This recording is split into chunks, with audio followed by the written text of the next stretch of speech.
Good morning to everyone that joined us, both in the audience and on the live stream. Thank you to World Football Summit for hosting another amazing event here in Sevilla. And of course, on behalf of the Football Business Academy, a very special welcome to our panelists, Zayd, Eymeric, and Arianna. Thank you. Today's session title is The Football Career Blueprint, but everyone on this panel for sure, and most of the people in the audience, know that it's an oxymoron, right? There is no clear blueprint of how to get a career in football. There's all kinds of pathways that people have taken to get in, and many more pathways in terms of navigating this complex industry and find and build a career in it. But one can get some inspiration, I think, from the panelists today in terms of how their different pathways have led them into this industry. So let's maybe start with that. Zayd, let's start with you. What was your pathway into the football industry? So my pathway, I think, is a bit typical, I guess, for a lot of people. I started off working in consulting after graduating. Not really what I wanted to be. I kind of realized that it wasn't something I was very passionate about. So after a couple of years, I decided that this was not for me anymore. I wanted to change, so I kind of took a drastic decision to just quit. That eventually led me to football. You know, I knew that I had a passion for football. I knew that I had a good business background, so it felt like merging the two would make a big and a good match, right? So that's how I ended up in it. I ended up doing the master's degree at the FBA, of course. It was probably one of the best decisions of my life. I was able to learn about the industry, meet amazing people, really develop all the skills that are necessary to be in the industry. And then as part of the FBA, of course, the internship is something that you guys provide. So with that, I worked as an intern at WFS, World Football Summit. Here we are today. And now 2 years later, I'm still working for them. I'm now the partnerships director. So I've made a few leaps in the process, which has been quite interesting for me and quite amazing. And that's sort of how I've got into where I am now. Eymeric, for you, completely different story. A completely different What's your story? Well, Nolan Partners is a headhunting company, so obviously I've been working in recruitment for many years in different countries and different places. But I was working more on the financial side and on the investment side. So I was basically searching for top executives within the investment firm.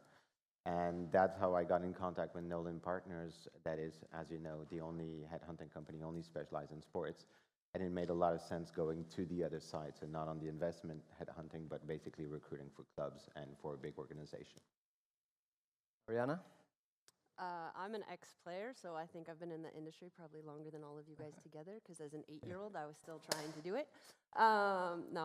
But as a player, I always wanted to stay in the game, and I wanted to understand what the landscape looked like outside of the classic roles that we're told athletes can go into, but especially female athletes. We're usually given the opportunity to take coaching courses, which a lot of us shouldn't be coaches. I should not be a coach.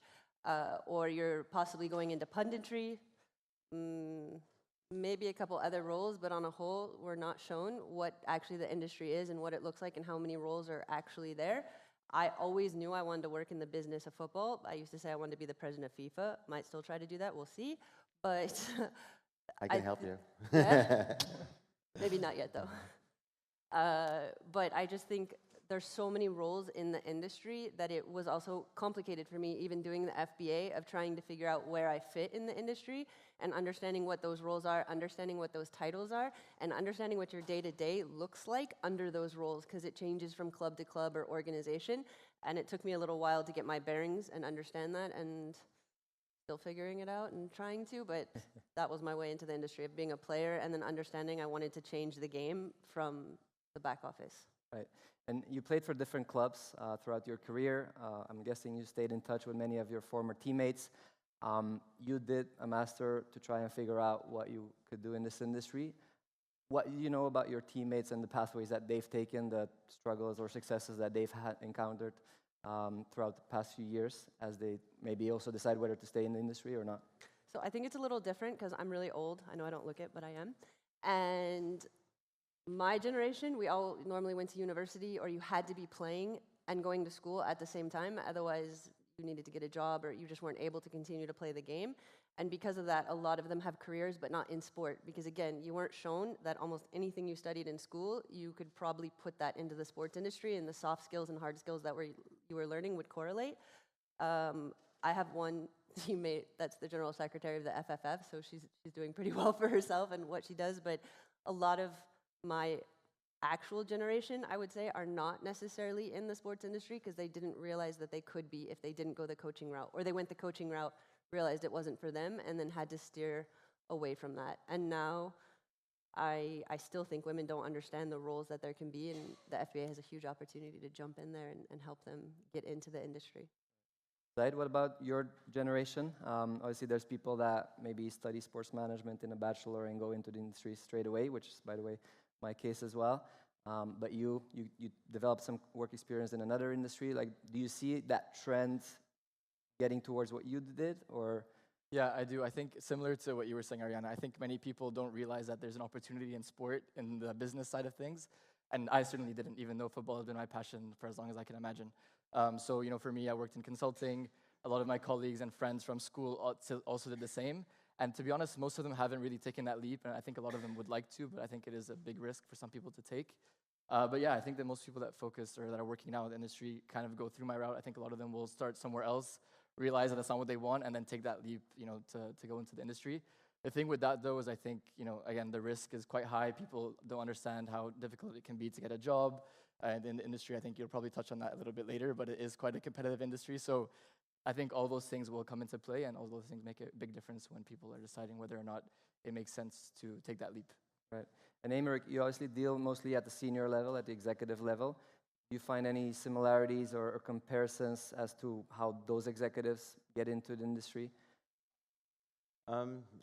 Most of them have different stories. You know, everyone and everyone's career is very personal at the end. What we do see is that there's been a huge change in the way clubs or governing bodies or organizations have been recruiting those top executives. It used to be a lot of word of mouth. It used to be a lot of people knowing someone. And now with the sports and the football that's changing so much, we're seeing that there's a lot more professional sides into the recruitment. And they want people who have a good reputation, who've been in a place for quite a while, who are loyal. And that's what they're going to be looking for in the recruitment of top executives. And you see that on a global level equally, global or level. is it slightly different in Europe compared to North America or Asia or Middle I think East? that in Europe, everything starts mainly in the UK, because the UK is basically the biggest championship that you have in Europe for all different reasons.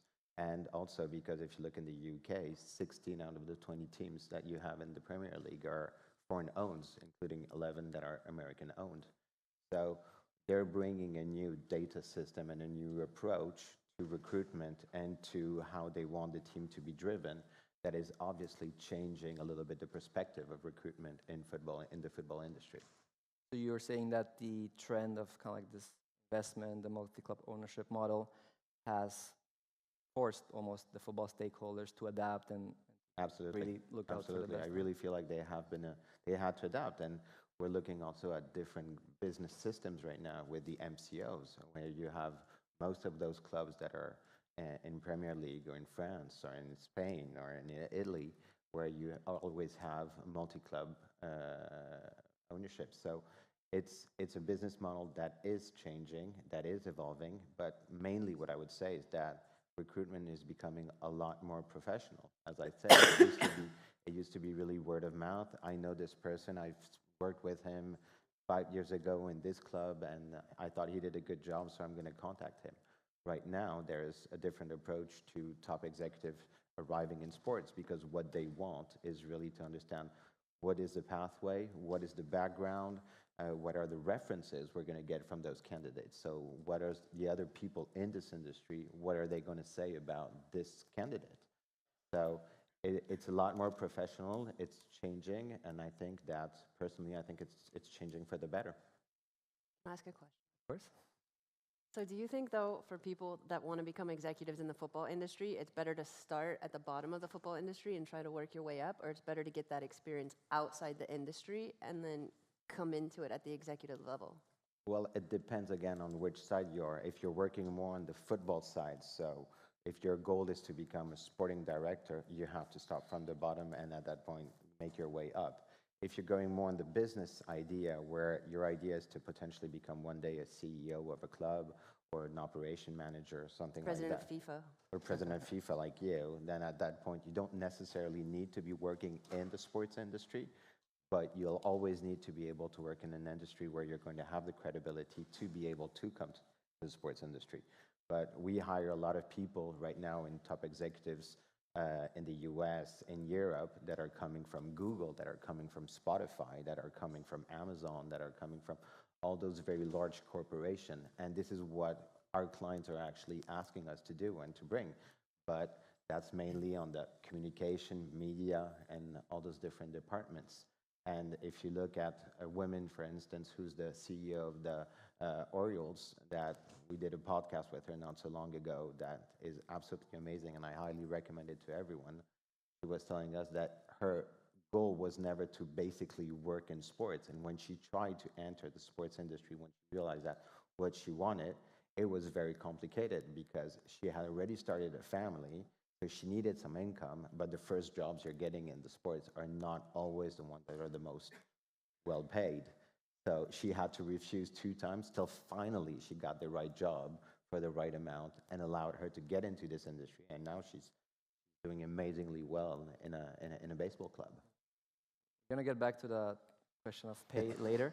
But Arianna, just a moment to get back to what we were talking before. You are part of Mercury 13, who also aspires to be a multi-club ownership group. What can you share about your group's philosophy to recruitment? The recruitment, I mean, at the moment, we haven't been recruiting as we're still very small, but going forward, it will be probably the same as Nolan to get the best people in the position. And even though we are absolutely only buying women's clubs, that does not mean we only want women working in the office. That doesn't make sense for anybody. We need diversity in there, and we need to have experience. So it will look different depending on which clubs we buy and which markets we're in for various reasons, but that will be super important to understand where we need to hire and who needs to come in, maybe based on language or experience and things like that. But going forward, what that looks like. But I don't hire, so it's not me. Not yet. Zayd, you recently got promoted to Partnerships Director at World Football Summit, but for a minute, things might have turned out differently. So what can you share with the audience about that experience and maybe also your decision-making process behind it?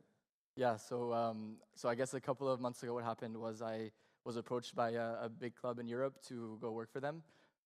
When that happened, at first it was a decision that I had no idea how to make, to be honest. It was something that I had always sort of dreamed of doing at one point. I think when you enter the football industry, what you want is to work for a club. But I kind of had to value the different options and see what was out there, right? For me, I really valued being at World Football Summit at a smaller company, around 25 people.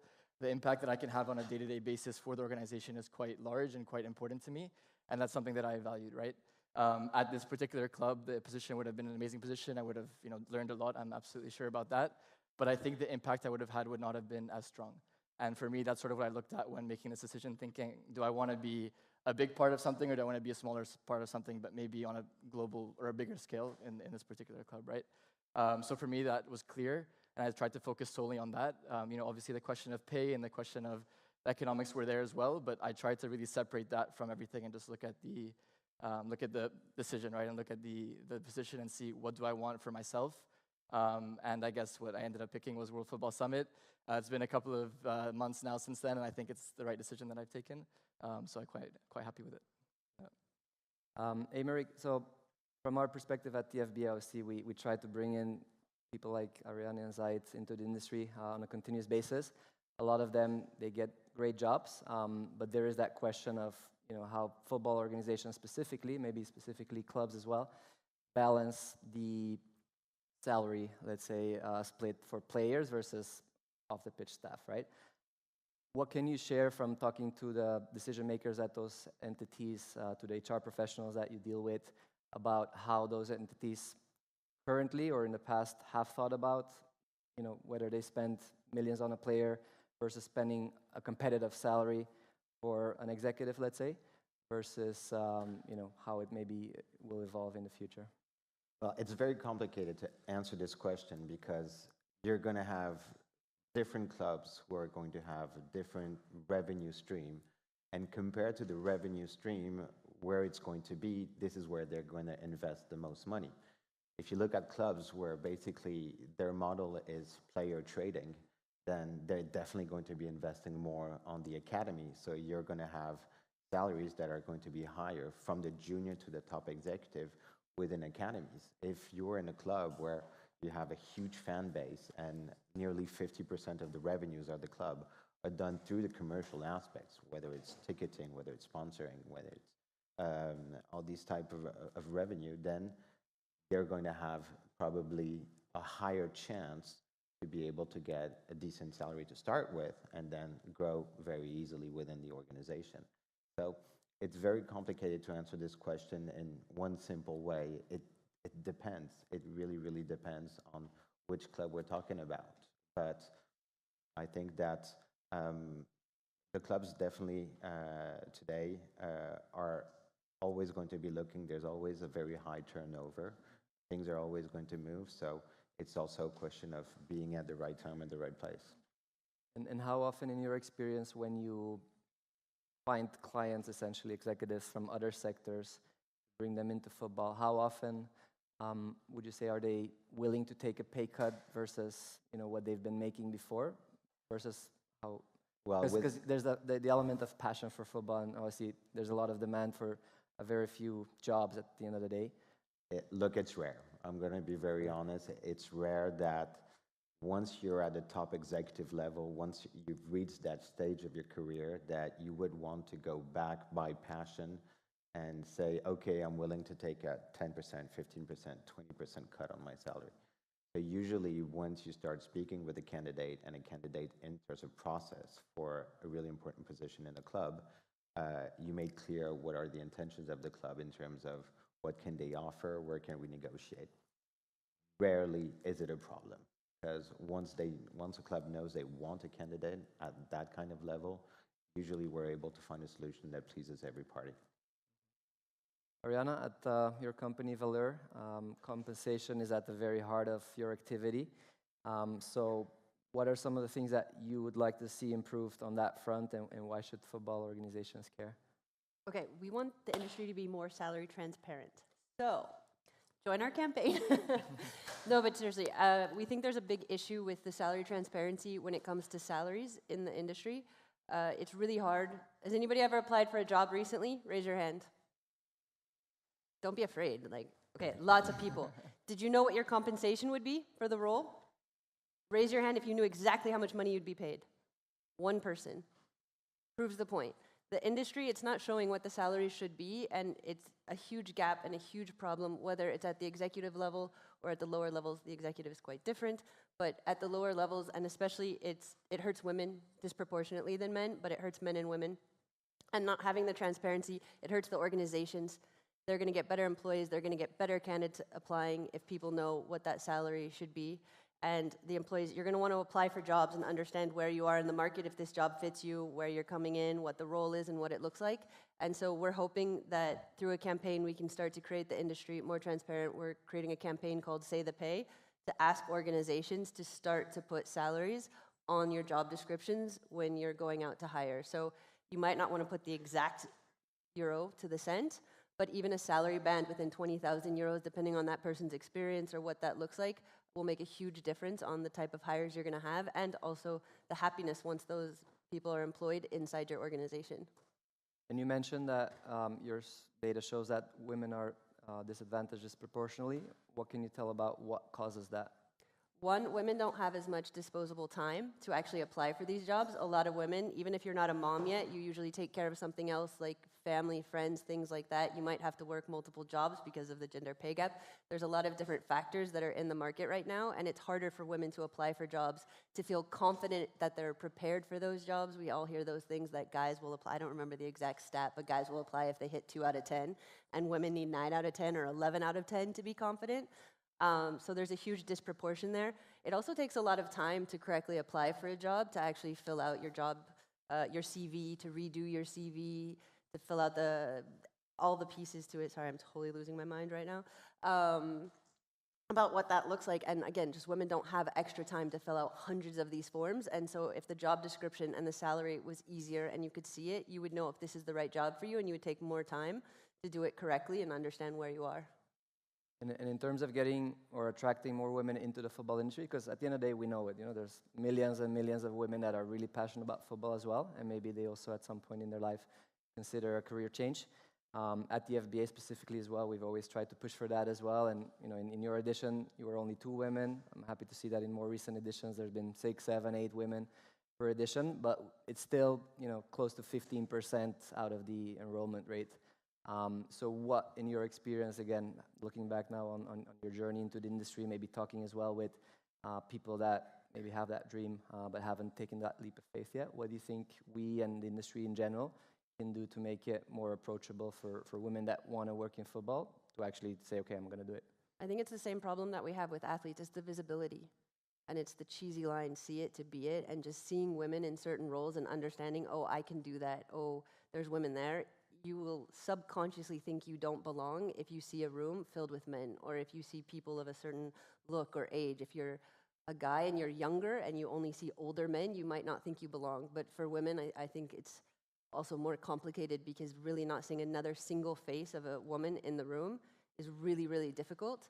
And so I think that visibility, I think highlighting that you have women at the FBI, I think highlighting women's roles is important. And I'll love the day when we don't have to highlight them. It's just super normal to see women in certain roles. But today, I think we still just need to highlight them and show that women can be the CEO of a men's football club, that women can, be the president of a federation. I don't think we have any presidents of a federation right now. We have Norway? second or third.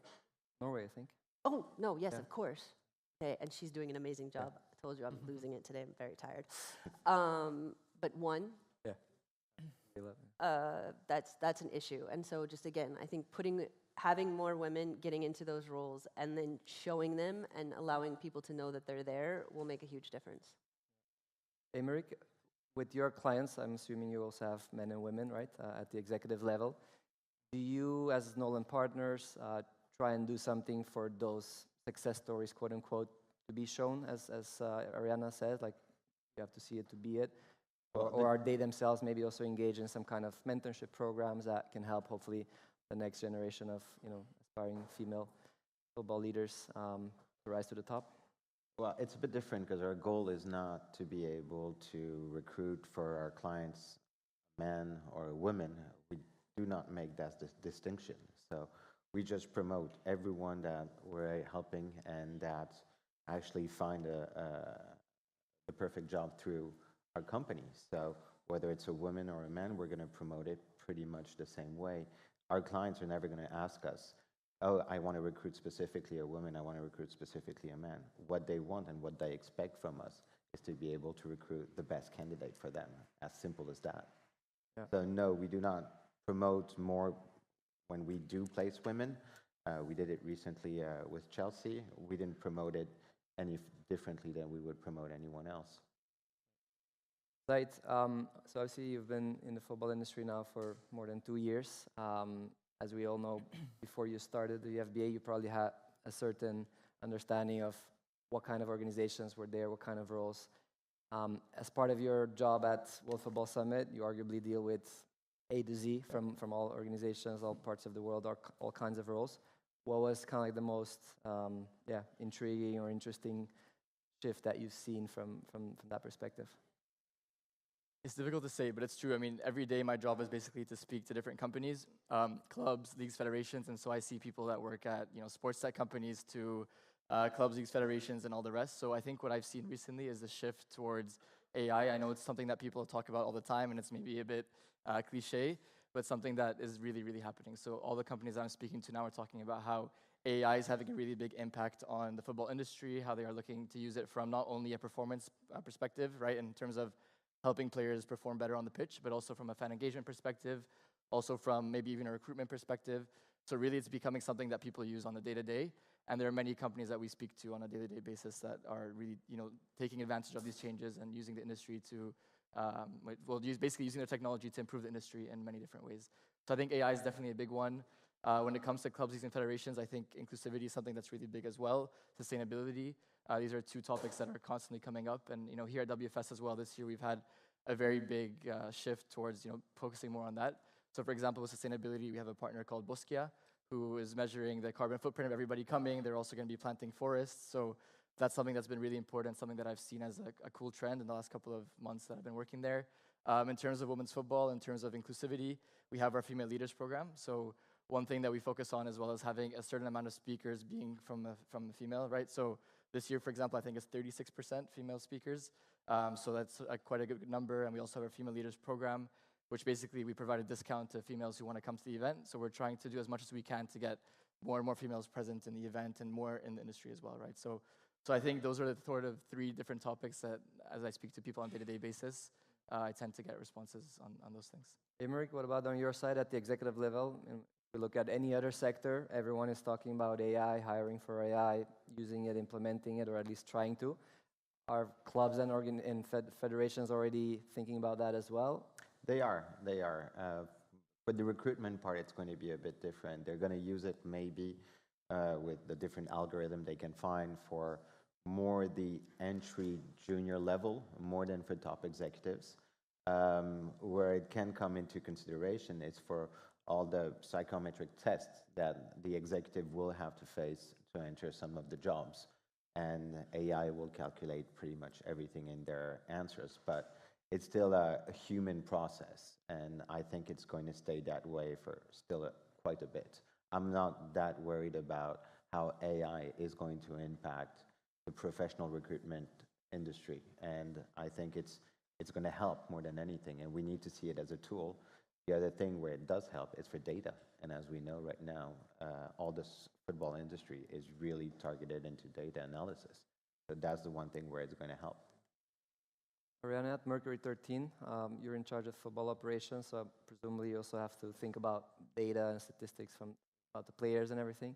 What are your experiences with that? Do you see that you have that need as well to stay on top of the technological developments?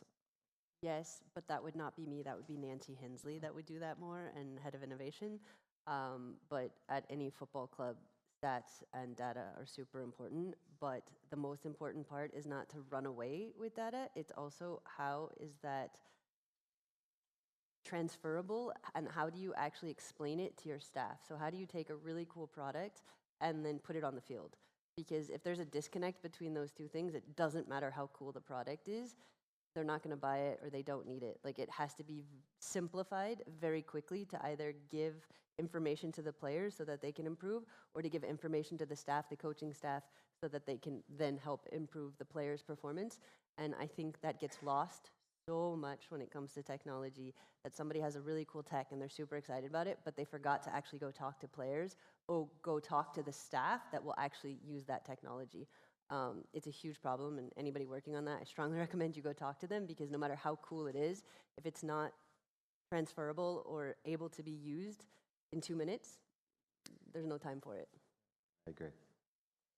To switch to the topic of networking and mentorship, because at the end of the day we are at the networking event. Arianna, in your career in football, how important has networking and mentorship been, and what anecdotes would you like to share about which people maybe have helped you uniquely in getting you to where you are today?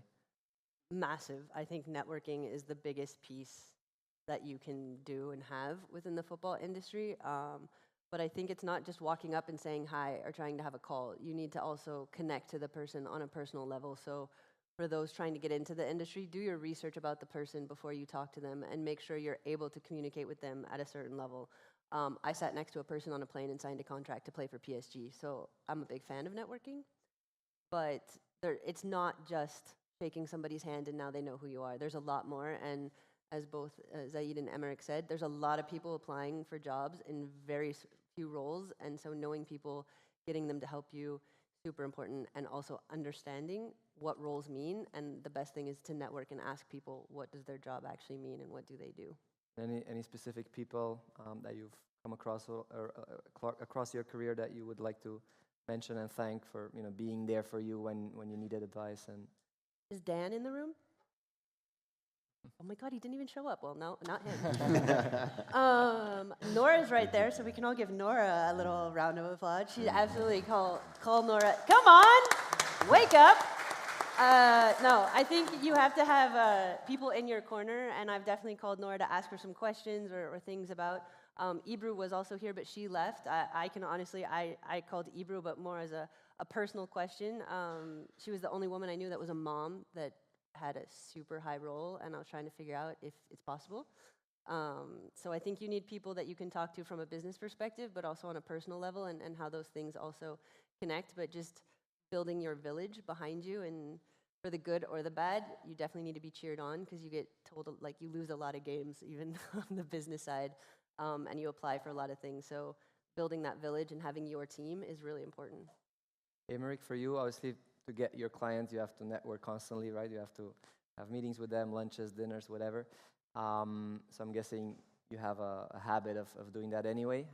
What about, you see yourself also as being a mentor to them and to trying to help them make sense of what they should or shouldn't be thinking about in terms of career development? Yes and no. It would be a bit pretentious of me saying that I'm trying to mentor people who basically lead football clubs right now. What we can do and what we tend to do is give them a vision of the market that they don't necessarily have. When you work for a football club, you're concentrated on your football club. You're concentrated maybe on the strategy, on the pitch side of what the others are doing, but not always on the business side of what the others are doing and where they've been successful and where they haven't been successful.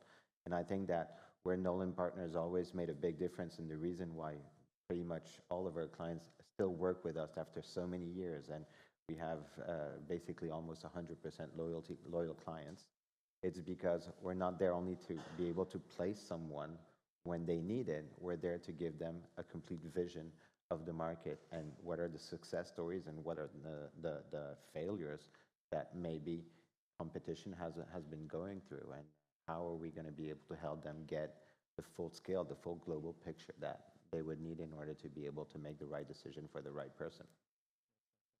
And aside from your perspective, let's maybe bring it down to a more practical level. Like, how do you network? What does networking mean for you? Yeah, so because I work at WFS, I have to say that networking is important and it's amazing, but the truth is it really is. What I like to think is you need to add value to the person that you're trying to network with, right? Because I think there's plenty of people that kind of go and say, I want a job, I want this, I want that. And at the end of the day, you need to understand that these people are also there for business too. So I think the key is to understand how can you provide value, and then how can they provide value back. So I think once you find that sort of, back and forth, then it becomes a bit easier to develop that relationship. It becomes a bit easier to sort of get what you want, I guess, further down the line. So I think it's also looking toward the long-term relationship rather than just the short-term, I want this and I want to get out of here. So I guess when it comes to that, my suggestion or my advice would be, instead of trying to connect with 100 people at this event, connect with maybe 2 or 3 and really find something that's deep that you can connect on, something that you can provide value with really, and focus on that. So I think that would be my advice when it comes to networking. But at the end of the day, it is a really important tool in the industry. I think you guys know that football is really small. Everyone knows each other, so you might meet someone today that could end up helping you out in a couple of years. So really nurture those long-term connections and try and provide as much value as you can. That would be my 2 cents on it. Good advice. If we were to roll back the time 3 years, so you haven't heard of FBA yet, would you have done anything differently? No, I don't think so. At the time, to be honest, 3 years ago, I was quite lost. Like I said, I quit my job, didn't know what to do, and I think this sort of, it's cliche and crazy to say, but it kind of like saved me in the sense that it kind of took me somewhere that I wanted to be. I was really lost. I had no idea what I wanted, and I felt really unhappy in my day-to-day. So now I feel like I'm in a place where I'm in an industry that I love. I work with people that I love. You touched on mentors. I have really amazing mentors at my job now as well, and I think for me that's been fundamental in my growth. And so I really wouldn't change a thing. For me, it's really important to always have an open mind. I think I had that at the time, and I will always continue to have an open mind. So I think that's also been fundamental. And 3 years ago, things were a lot different than they are now, and I'm really grateful to WFS, to the FBA, to everybody that I've sort of come across in these last couple of years who've sort of helped me on this path towards happiness, you could say. Right. And having had now 2-3 years of being in the industry, working at these events, meeting the people that you have met, we have a big group of new, fresh FBA candidates in the audience. What would your key advice be to them? I think for me, it's keep an open mind. I think many people will come in and say, you want to have one particular goal and do anything you can to get to that goal in 20, 30 years. For me, I think that's great, but I prefer to focus on the day-to-day, on am I happy today, am I happy tomorrow, and if I'm not, then make a change, and if you are, then I think you're in the right place. That's sort of the way I see it. So keep an open mind. You might have a certain goal, but don't say no to other opportunities. I think many opportunities will come up that you might want to say, that's not really interesting, but my advice would be, explore it. You don't have to say no. An offer is not an offer until you have an offer, right? So just keep your eyes open and see what comes your way. Arianna, do you have anything to add? I think finding a niche in the market and becoming a specialist in something and understanding something really well will add value, as Zayd was saying to somebody. So for me, when I was at the FBA, I focused on women's football as what I knew the best. And it definitely helped me by having that guidance of staying there. So I would definitely say that. I would also say a little more complicated now, but a big one is LinkedIn is a great resource. They've switched it now, though, so you can't email everybody when you try to connect to them, and you have to buy it. But I would say at least do it for a month, and then write personal messages to people. Don't just try to friend 1,000 people and think everybody's going to say yes or have conversations with you. But most people, if you write them a personalized message, they will say yes, and they will probably have a conversation with you.